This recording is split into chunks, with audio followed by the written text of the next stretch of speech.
Kembali lagi di JPM TV, sudah terencana dan terukurkah sistem pengendalian pandemi di Indonesia? Masih bersama dengan Mas Dalina Pane, Kepala Bidang Pengembangan Profesi Perhimpunan Ahli Epidemiologi Indonesia. Bu Lina, kita lanjutkan. Sudah sistematiskah sebenarnya sistem pengendalian pandemi di Indonesia ini? Di atas kertas iya. Maksudnya regulasinya, kemudian aturan yang dibuat, walaupun ada beberapa yang masih menjadi catatan bagi kami, para epidemiolog. Artinya regulasinya sudah ada, tapi permasalahan kita utama adalah implementasi dari regulasi itu sendiri. Itu tidaklah semudah seperti yang kita bayangkan. Kementerian Kesehatan itu bukanlah kementerian yang memiliki garis komando sampai ke bawah. Jadi ada desentralisasi di sana. Dinas Kesehatan Kabupaten Kota itu tidaklah menjadi komando langsung dari Kementerian Kesehatan. Ada bupati dan wali kota yang menjadi garis komando mereka. Sehingga jalannya jadi agak muter sedikit. Nggak bisa kita langsung minta kepada puskesmas atau dinas kesehatan kabupaten kota melakukan ini. Tidak, itu sangat tergantung dengan komitmen dari kepala daerahnya masing-masing. Karena pimpinannya adalah kepala daerah masing-masing. Karena itu peran Kemendagri ini menjadi krusial di sana dalam pengendalian. Menyikapi itu maka kita harus bisa memberikan penguatan atau strengthening bagi wilayah terendah. Apa itu? Wilayah administrasi terendah itu adalah kelurahan dan desa. Maka di sanalah penguatan itu harusnya dilakukan. Bahwa lurah dan desa harus bisa menjaga wilayahnya masing-masing. Tapi tentu dengan ukuran-ukuran yang jelas. Apa yang dimaksud dengan menjaga wilayah? Nah itu yang kita coba mungkin 1-2 minggu ke depan untuk bisa kita tata kembali proses pengendalian. Jadi proses pengendalian itu tidak bisa hanya sekedar kata-kata dan glorifikasi saja, tetapi itu memang harus bisa diukur dengan baik. Oke. Bu, jika kita melihat ini masyarakat disibukkan dengan istilah PSBB, PPKM, PPKM Mikro, kemudian sekarang PPKM Darurat. Sebenarnya kebijakan PPKM ini dan apapun itu namanya itu sebenarnya hanya strategi tambahan saja atau strategi utama sebenarnya untuk mengatasi pandemi? Sebenarnya strategi utamanya itu kalau di dalam strategi pengendalian WHO itu adalah 3T. Itu strategi utamanya. Hal-hal lain kita sebut sebagai public health measures atau langkah-langkah kesehatan masyarakat. Langkah-langkah kesehatan masyarakat itu masing-masing negara bisa beda-beda. Tidak ada standarnya. Seperti di beberapa negara mereka menerapkan lockdown. Di beberapa yang lain melonggarkan mobilitas atau mengetatkan mobilitas. Nah di kita istilahnya yang jadi banyak gitu ya. Tapi sebenarnya inti utamanya adalah mengurangi mobilitas. Itu yang inti utamanya. Nah bagaimana tekniknya? Nah ini yang kemudian kita banyak bermain matematika di sana.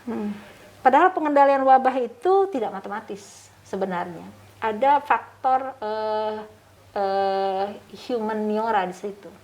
Ada faktor local wisdom di sana. Yang masing-masing daerah tentu bisa berbeda-beda. Kalau kita lihat mengapa suku Baduy di Banten tenang-tenang saja terhadap COVID. Mereka memiliki local wisdom terhadap bagaimana menghadapi pandemi ini. Nah sebenarnya wilayah-wilayah juga harus bisa melakukan itu. Dulu waktu awal-awal memang COVID ini banyak terjadi pada wilayah-wilayah perkotaan.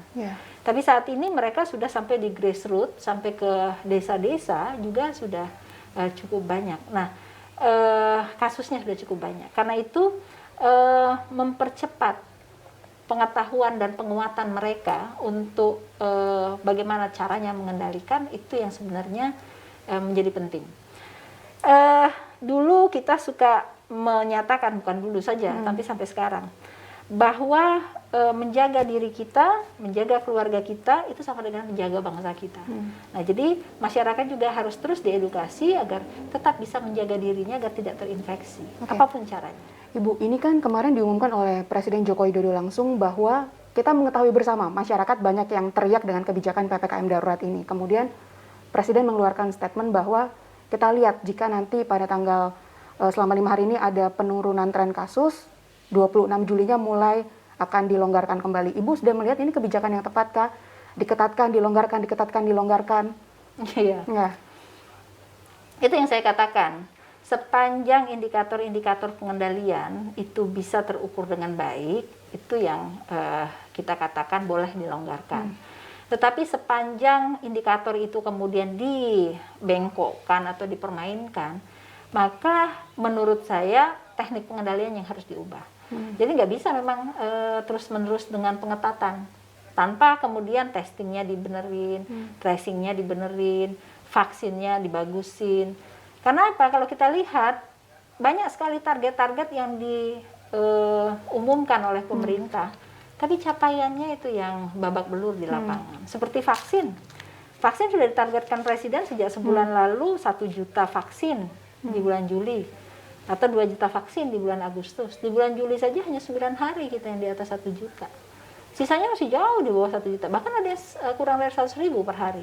Ya biasanya hari Minggu karena layanan kesehatan tutup. Nah, stamina untuk melakukan rally panjang ini itu yang dibutuhkan oleh kita semua. Permasalahannya memang tidak semudah itu. Tenaga kesehatan kita sekarang ini juga banyak yang terinfeksi, bahkan meninggal cukup banyak juga teman-teman dokter, perawat, tenaga kesehatan kita. Kemudian juga merekrut juga tidak secepat seperti yang diperkirakan. Jadi selain hanya merekrut dengan meminta mereka bekerja saja tidak cukup dengan itu, tetapi kehidupan mereka juga harus dijamin oleh pemerintah. Karena cukup banyak petugas kesehatan kita yang telat sekali pembayarannya.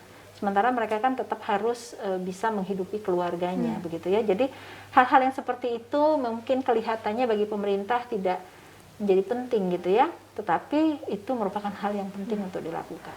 Bu Lina, di tengah kondisi seperti ini kita masih dalam pandemi, kemudian masyarakat juga ditambahi lagi disuguhkan dengan istilah baru. Tidak lagi menggunakan istilah PPKM darurat, tapi sekarang PPKM level 4 Jawa dan Bali. Ibu melihat inikah yang membuat masyarakat tambah bingung?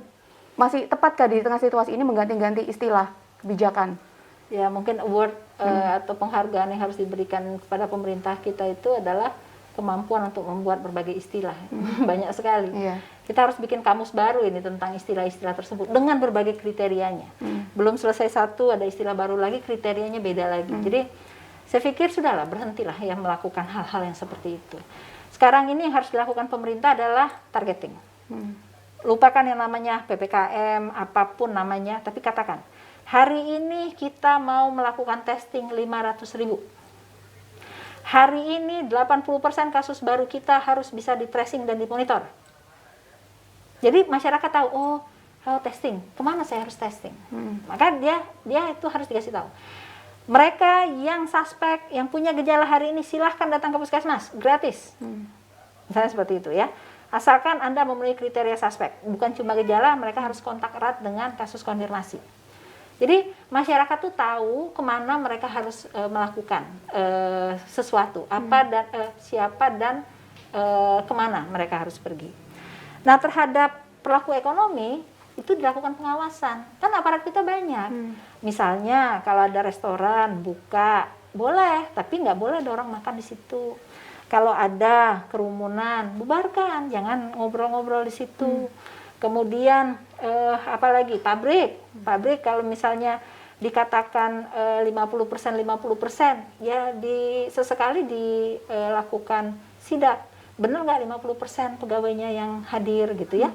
Jadi pengawasannya bukan di jalan raya, transmisi itu tidak ada di jalan raya, transmisi itu ada di kantor-kantor, transmisi itu ada di rumah-rumah, transmisi itu ada di wilayah, bukan di jalan raya.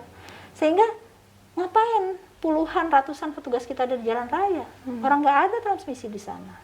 Nah ini yang diubah pola pemberlakuan PPKM kita untuk menjadi lebih lebih logis ya. Oke. Bu Lina, kita harus jeda sebentar, saat lagi kita akan kembali tetap di JPM TV.